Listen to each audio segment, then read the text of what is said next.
Everybody say, praise the Lord. Let us all pray for our devotional. Hallelujah. How great thou art, O Lord my God. Maraming salamat po, Panginoong Hesukristo, sa dakilang opportunity na kami po ay maging kabahagi kahit pa man ng inyong kaluwalhatian, ng inyong kagandahan, kahit pa man ng inyong kaharian. Pagpalain niyo po, Panginoong Hesukristo, ang aming devotional. Patuloy niyo po kaming i-sustain, i-preserve, at lalot na ang inyong glory will remain, O Lord O God, in our lives and will be kept until the end. Pagpalain niyo po ang bawat buhay po ng inyong mga anak, kahit pa man dito sa sanktuaryo, na sa labas man, sa buong Pilipinas at sa buong mundo. Let thine angels, O Lord O God, guard us and cover us with your precious blood, so that no evil can disturb us, nor can take away your message, O Lord, your wisdom, na aming matatanggap mula po sa inyo. Thank you, for thou hast said, all things whatsoever you desire in prayer, believing, ye shall receive. In Jesus' name, amen. Everybody say, praise the Lord. Please be seated. Let us open our Bible on Psalms 90, verse 16. Pakibasa po. Praise the Lord. Let thy work appear unto thy servants, and thy glory unto their children. Praise the Lord.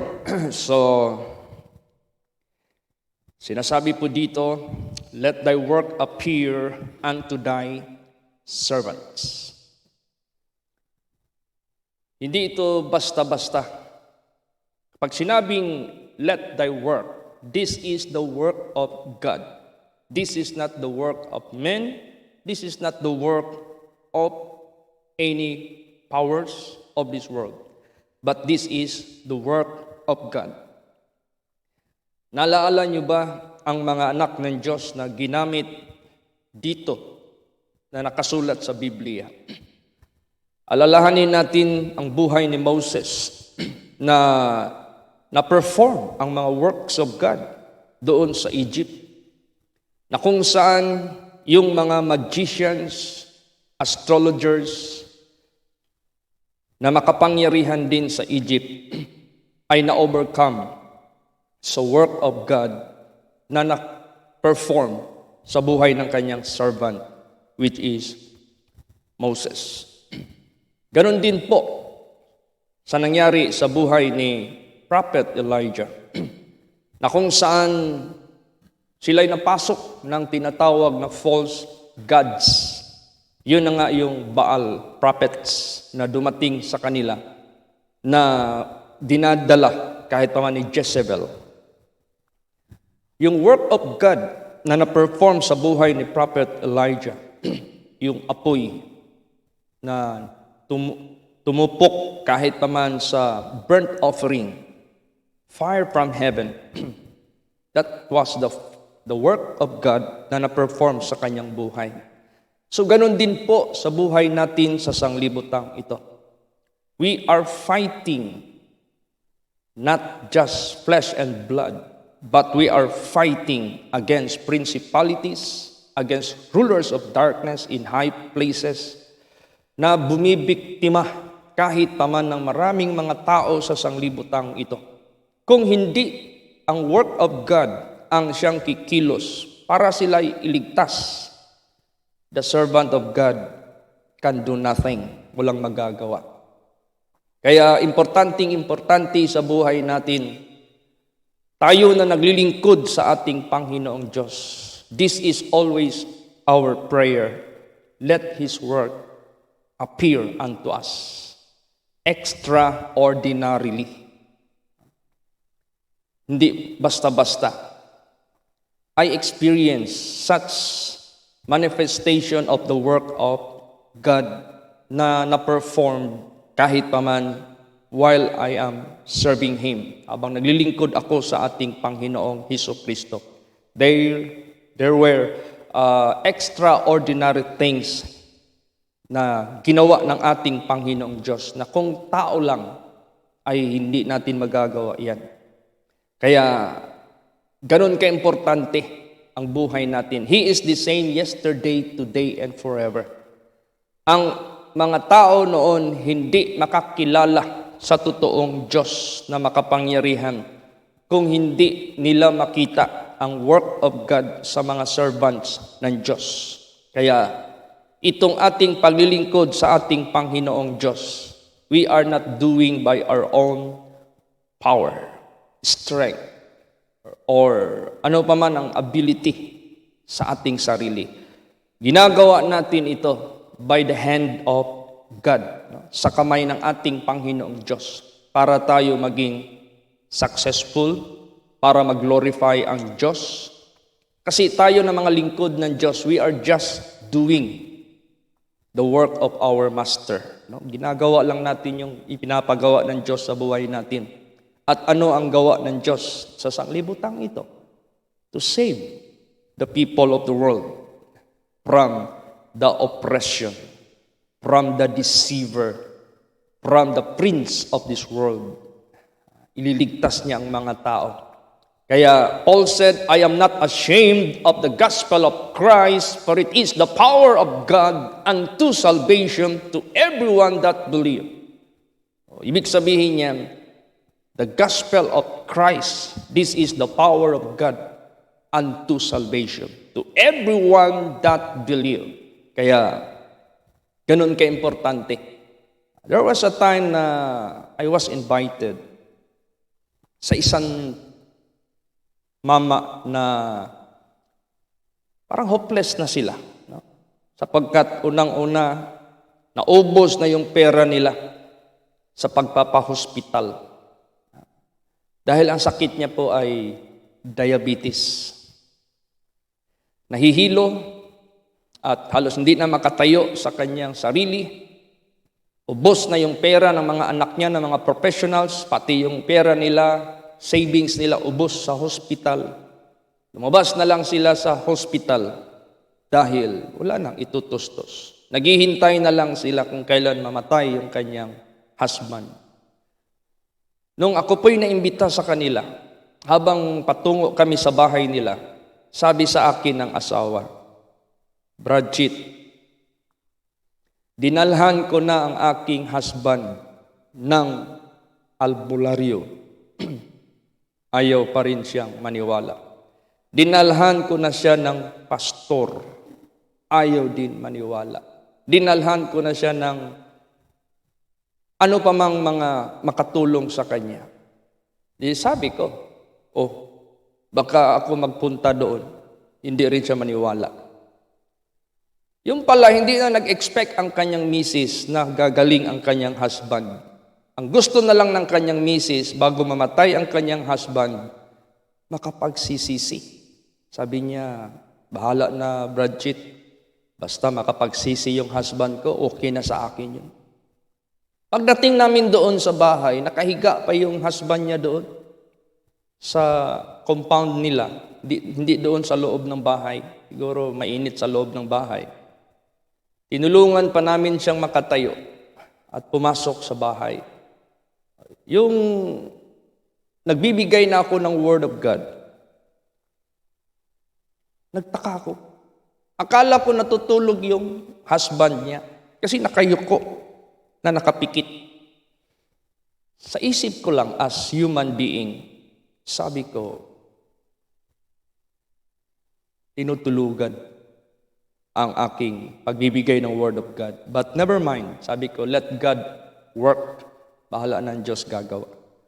Nagbibigay ako ng Word of God, not knowingly, after my preaching, pinatayo ko sila para mag-receive kay Lord Jesus Christ at magsisi. Na-notice ko yung kanilang dyed floor, yung flooring nila na dyed with color red. Nakita ko yung basa doon sa harapan ng kanyang inupuan, yung pala, mga luha pala ng kanyang husband nandoon. Habang nakapikit, habang yumuyuko, yung pala nagko-concentrate pala siya sa mga binibigay ko ng Word of God, and he was crying during my preaching. Kaya nung nagsisi sila, nung naprehan ko siya, dahil half body paralyzed na eh. When I pray and rebuke his sickness, I command you, high sugar count and paralyzed body, gagaling ka. In Jesus' name, you be healed. And I ask him to raise his paralyzed hand. Hindi naman niya maitaas talaga. Nung sabi ko, itaas mo yung kanang kamay mo. Pagtaas niya ngayon, nataas niya ng lubos. Sabi ng kanyang wife, "Pa, bakit nataas mo?" Ay, ayawan ko. Bakit nataas? Sabi ko, okay, downward, sideward, forward, backward, ikot. Okay na. Sabi ko, try to walk, lumakad ka. Nung lumakad siya, hindi na siya nahirapan. Sabi ko sa kanya, okay, you try to look to the right and to the left. Yung biglaan na ganun. Kasi nahihilo daw siya, iikot daw yung bahay pag gumaganon siya ng biglaan. Kaya yung laboratory ng kanilang CR, bumagsak dahil doon siya nakakapit nung nahilo siya sa CR. Wala na. Then siya na mismo ang nag-serve sa amin sa kusina ng aming merienda. He was Mr. Eli Habonero. Kaibigan niya ni Sister Nening Sausa at saka ni Sister Lita Barnes. Magbarkada yan sila sa kanilang trabaho noon. Nandito Sister Nening Sausa. Instantly, he was healed. Then nung nagtanong ako kay Mr. Habonero, "Sir, your wife told me before I came into your house that dinalhan ka na pala niya dito ng maraming maggamot sa iyo. Dinalhan ka na dito ng albularyo. Ba't hindi ka naniwala?" Pagtingin ko sa muka, nakikinig ako sa kanya. Bastos yung kanyang lumalabas sa bibig. Bakit ako maniwala sa kanya? Yung dinalhan ka dito ng pastor. Pagtingin ko rin sa kanya, balbas sarado, parang abusayap ang muka. Napakarumi ng muka. Yung personality niya, wala akong nakitang liwanag. Bakit ako tinanggap mo? Brother, nung pagpasok mo sa gate kanina, nasulyapan kita. Napakaliwanag mo. Kaya sabi ko, ito na ang pinadala ng Diyos na gamitin niya para ako gagaling.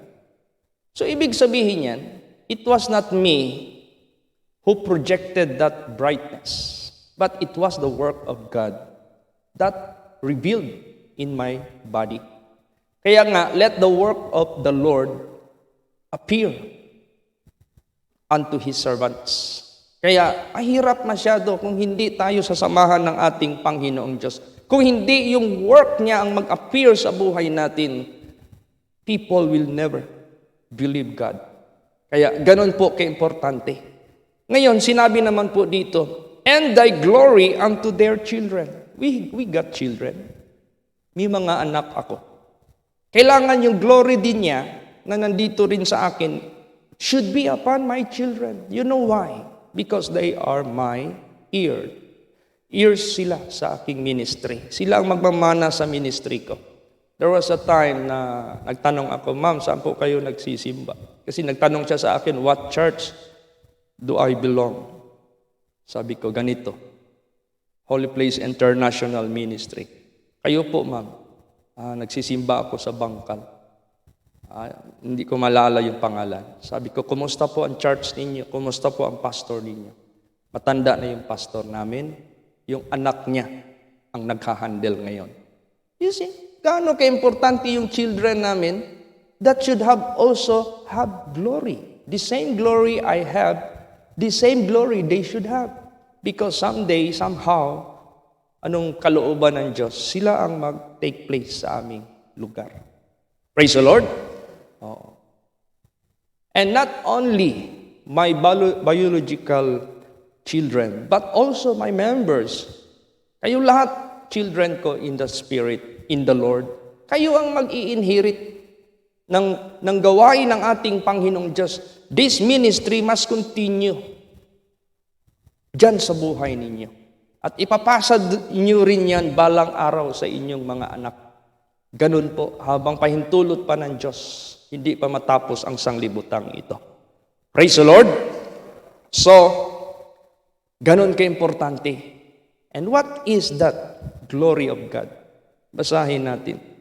Psalms 90 verse 17. Praise the Lord. And let the beauty of the Lord our God be upon us, and establish thou the work of our hands upon us. Yeah, the work of our hands establish thou it. Yan, ganun ka-importante po. The beauty of the Lord, it is not just a figure of something that you could see, but the beauty of the Lord, that is something, glory, that exceeds the brightness, no, of this world. Look at si Saul na naging Paul. When he saw the glory of God, the glory of Jesus, di ba nabulag siya? So that is an extraordinary light or brightness that can overcome darkness. Ganun. Kaya kinakailangan yung glory of the Lord shall be upon us so that darkness has no place in us. Wala nang lugar ang kadiliman. Meaning to say, wala nang lugar ang karumihan, wala nang lugar ang kasalanan, wala nang lugar ang ano pa mang mga bagay-bagay na hindi karapat-dapat sa Diyos. At habang nabubuhay tayo sa sanglibutang ito, we are bringing this light out to the people of the world so that they could also see the beauty of the Lord as we have that beauty. Kung taglay natin yung beauty of the Lord, kailangan ilabas natin ito, ma-deliver natin ito sa mga tao so that they might have the same beauty, the same glory we receive from God. Ipasa natin ito. Kaya nga, let the beauty of the Lord our God be upon us. Subalit, mag-ingat tayo. Bakit? Because this beauty, ito yung paborito ni Satanas na sirain. Ito yung paborito ni Satanas na gibain. Kaya tayo na taglay natin ang beauty of the Lord, we have to be prayerful, we have to be watchful, we have to protect this beauty of the Lord. We must be watchful, prayerful. Kaya nga sinabi diyan, whosoever is born of God sinneth not, but keepeth himself, that the wicked one touch him not. Kaya mag-ingat tayo. And establish thou the work of our hands. As we have this beauty, let the work of our hands be established. Yun na yung work of holiness, work of righteousness. Kailangan ma-establish yan. Yea, the work of our hands, establish thou it. Para hindi tayo mabalikan ng kadiliman. Praise the Lord. There was a time when I was preaching in Batangas. I was invited to preach publicly. There was a young girl, aged around 7 years old. Yun ang nakakita. Yung auntie ko na si Tita Lydia Mojares, siya yung nag-invite sa akin doon kasi nandoon kami sa Lemery at that time. Maraming pinagaling ang Diyos doon. May matanda doon na hindi na makalakad, pinalakad ni Lord Jesus Christ. So while I am preaching, nakita ng bata na merong halo, yung light na bilog, na parang circular fluorescent na liwanag.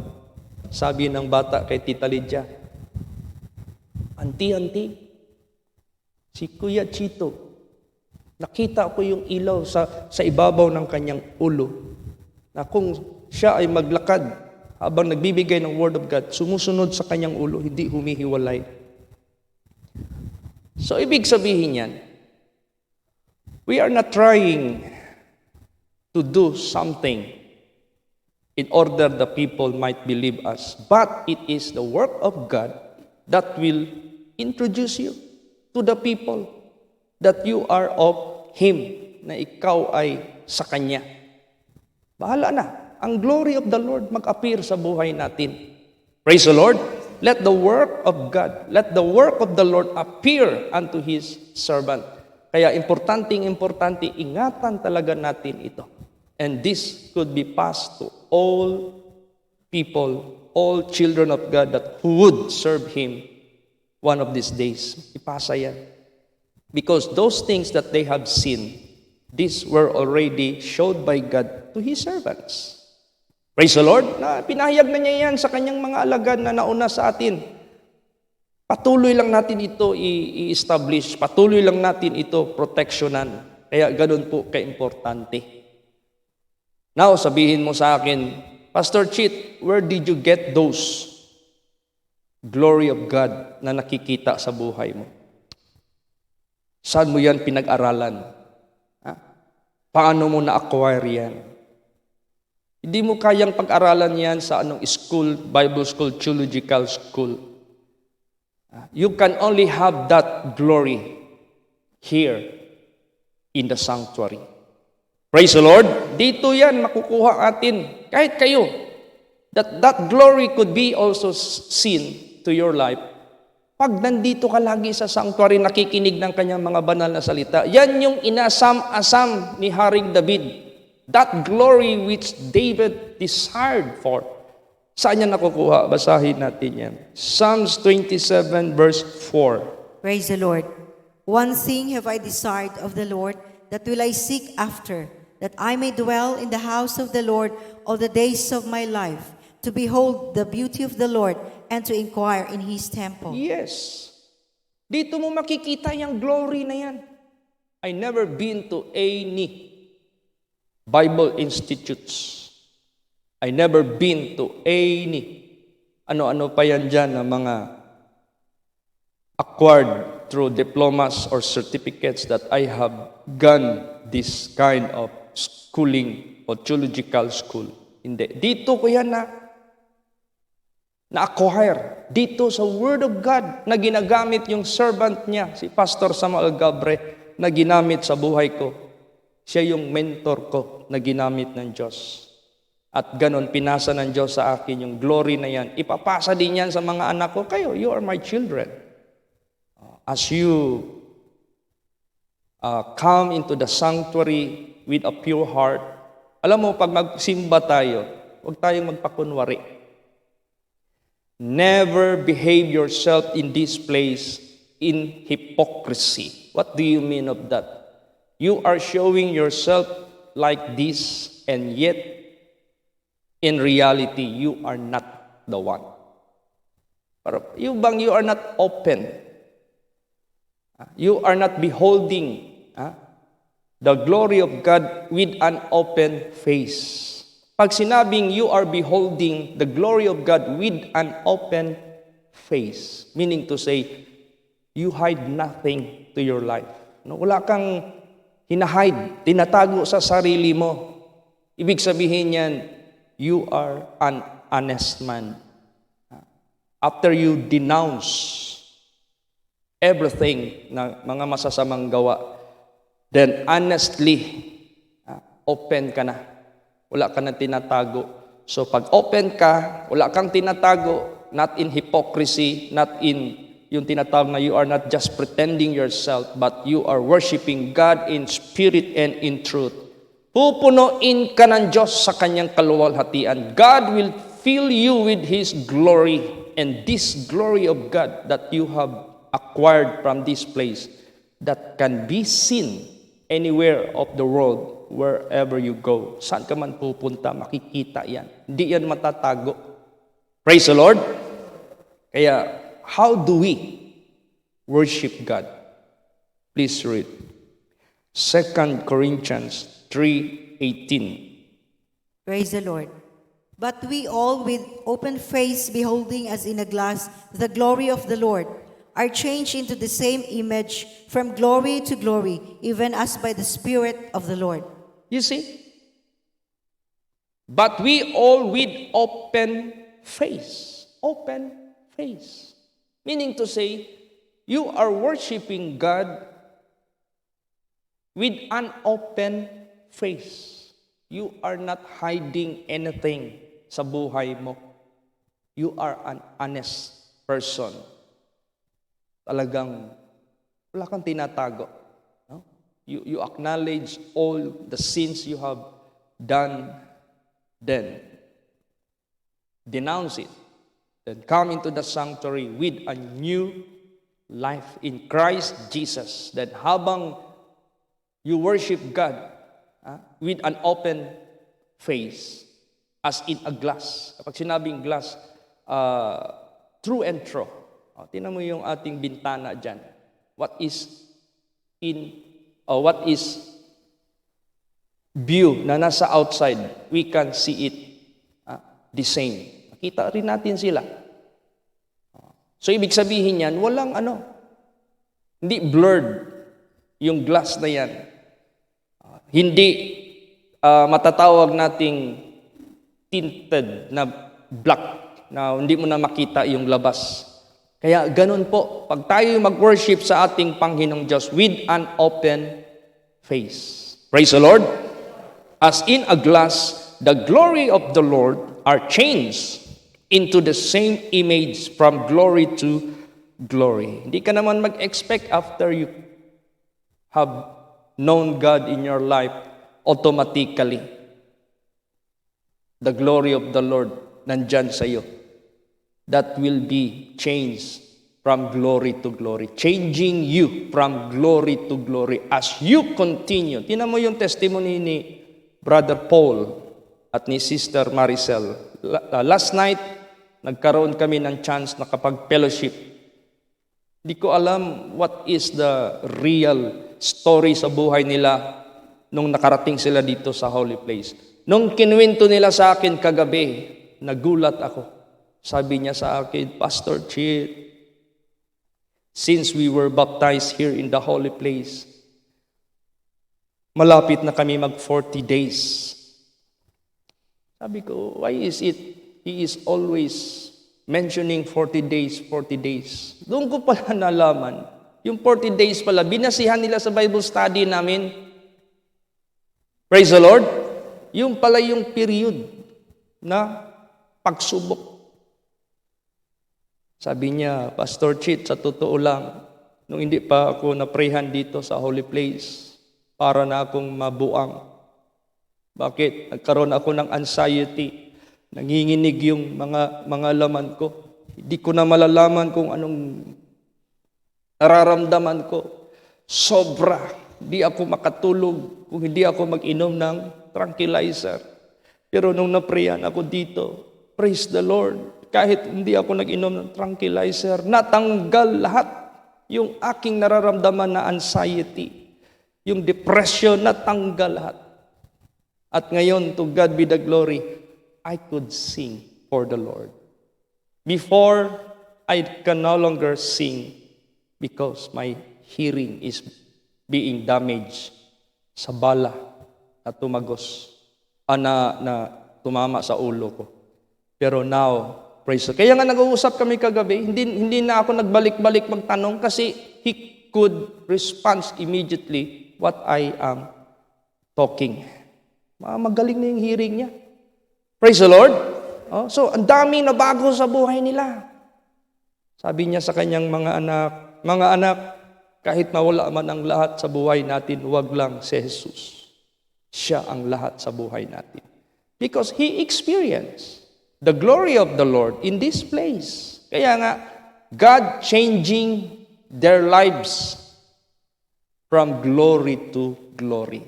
And this glory must be found sa buhay natin. And that glory must be passed on to our children.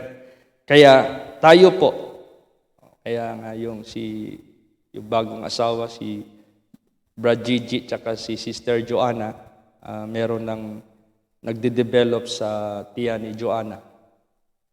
Meron na silang tuturuan, meron na silang i-guide sa glory of the Lord na maangkin ng anak nila. Ganun yan ang buhay natin. Praise the Lord. Let this glory of the Lord be passed on to our children.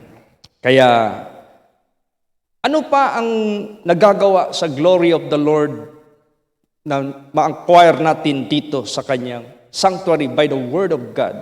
Yan yung magliligtas sa atin. Basa. Psalms 80 verse 3. Praise the Lord.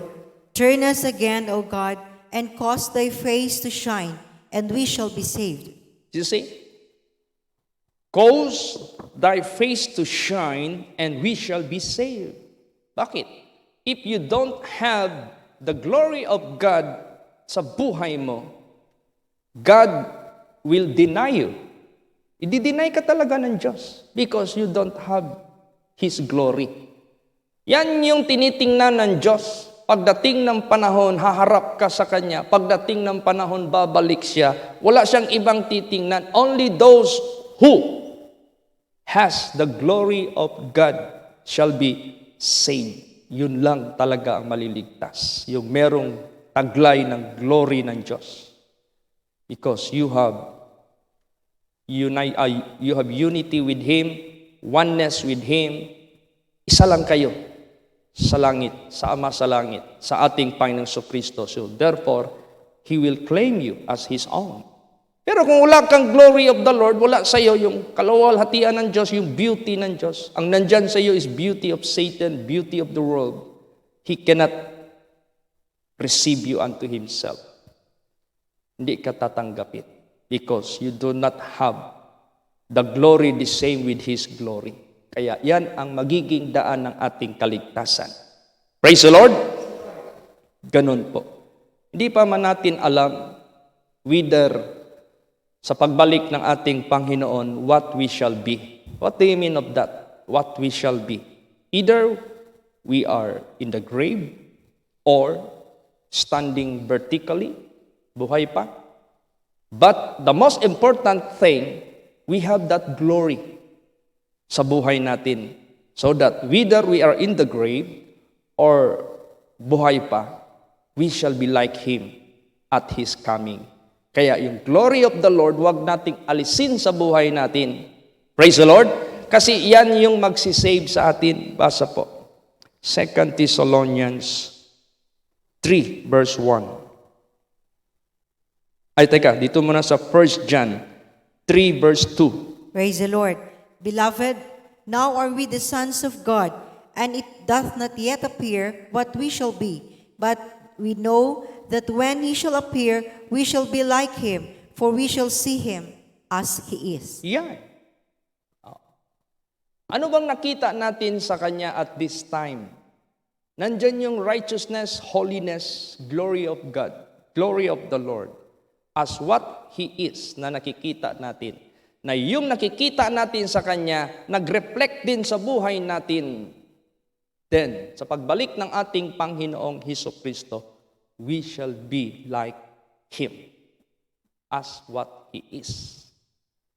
Kaya, yun ang magiging tanda ng Diyos sa pagliligtas niya sa Kanyang mga anak. The glory of God, the glory of the Lord, na makikita din dyan sa buhay mo. Kaya, maaga pa lang may nagtatanong na sa akin, Pastor Chit, meron ba anong oras ang devotional ngayon? So meaning to say, they are waiting for the Word of God to be delivered by this live stream. Sabi ko, salamat po, Lord Jesus, maraming nag-aabang sa inyong mga banal na salita to listen, para makinig sila. Yan ang prayer natin ngayon, na rarami pa ang makikinig sa kanyang mga banal na salita. Kahit naman sa ministry na ipinagkaloob sa atin. Kahit hindi tayo mag-expect the entire world population will listen to us. Basta importante, patuloy nating ibahagi ang kanyang mga banal na salita, and those people na makakarinig nito, they will continue makarinig at patuloy sila. Yun na yung glory of the Lord na i-deliver sa inyong buhay. Yun na yung glory of the Lord by His Word na ipa-impart dyan sa inyo. Kahit hindi tayo nakikita personally. Tulad kayo ng umaga, si Sister Marisa Montañez, nagtatanong sa akin, what time daw mag-start? Sabi ko, malapit na po. Sabi niya, ay, Pastor, nakita ko na sa FB mo yung, siyempre, ini-start na yan ni Brother RJ ahead of time para meron tayong waiting time na maghanda na sila. Sabi ko, salamat naman. At least, naririnig ninyo ang banal na salita ng Diyos. And this is how important the Word of God is to your life, na marireceive ninyo sapagkat this is the glory of the Lord na mai-impart sa inyo. Ingatan nyo yan. Kahit hindi tayo nagkikita personally, pag kayo ay na-rebuke, pag kayo ay na-reprove, pag kayo ay na-correction, kayo dyan, magbago kayo. Kung ano yung pinagbabawal ng Diyos na wag na nating gawin before ginagawa natin out of our innocency, but now we are no longer innocent because we have already learned from His Word, magbago kayo dyan. Kahit hindi ko nakita yan ng Panginoong Diyos. Anyway, it is not me that will judge, but it is God will judge us altogether. Kaya nga, do what is right and good in the eyes of God. Kahit hindi tayo nagkikita personally, we are apart from each other. I am here, you are there. We have different place na kung saan tayo. And yet, kung ano yung napakinggan natin sa kanyang mga banal na salita, we are doing it. We are applying it sa buhay natin. Then that is acceptable in the eyes of God. Praise the Lord. So yun ang i-pray natin na itong Word of God through this live stream maging free course. Ibig sabihin, tuloy-tuloy. No? So dinidevelop na yung YouTube natin kasi next time, automatic na yan mag-download sa FB at the same time sa YouTube. Dalawa na yung paglalagyan ng ano natin, automatic sa FB, automatic sa YouTube, para yung mga tao na gustong makinig ng Word of God, meron silang opportunity to open it without hindrances. Kaya i-pray natin itong signal natin na tuloy-tuloy walang putol para ma-deliver natin itong Word of God sa malawakan pang pamamaraan. Praise the Lord. Basahin natin yan. Pakibasa po sa 2 Thessalonians 3 verse 1. Praise the Lord.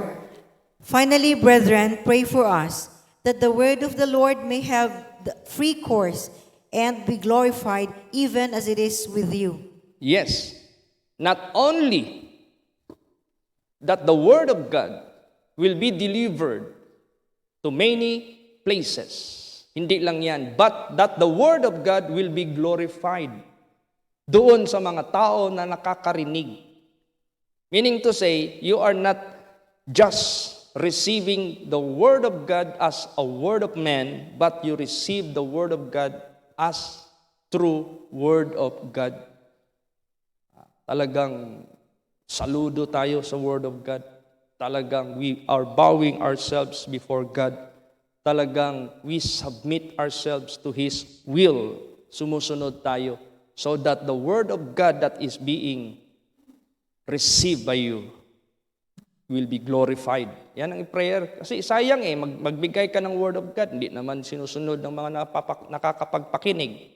And the Word of God is become useless. The Word of God is being wasted. So yan ang prayer natin, that the Word of God have free course, that the Word of God will be glorified, na mag-glorify ito as what it is being glorified to your life. Ganon din sa ibang mga tao. Alam niyo po, magpakatibay tayo sa Panginoong Diyos. Hindi tayo, we will never regret sa buhay natin. There is no regret at all. Wala tayong pagsisihan. You know why? Because we are what? Believing and following the God that will never lie. Hindi nagsisinungaling. It is impossible for God to lie. All what He promised, both temporal and eternal, there is no such one word that He's going to fail. Walang kahit isang salita na kanyang sinalita na pangako na mabuti, na magpi-fail. Dalawa yan. Pangako niya sa kaligtasan, pangako niya sa kaparusahan.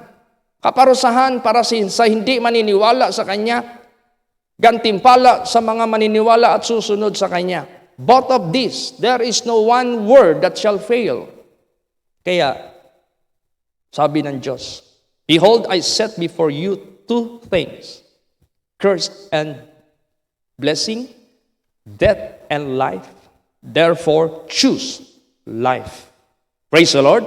So mismo ang Diyos, He is telling us what is ahead of our lives, and He asks us to choose life and not death, to choose blessing and not curse. Siya na mismo. Kaya napakabait ng Diyos. Aside that He is telling us the truth, He give us what? Good advice, good counsel. Last verse, basahin natin, Joshua 23:14. Praise the Lord. And behold, this day I am going the way of all the earth, and you know in all your hearts and in all your souls that not one thing had failed of all the good things which the Lord your God spake concerning you.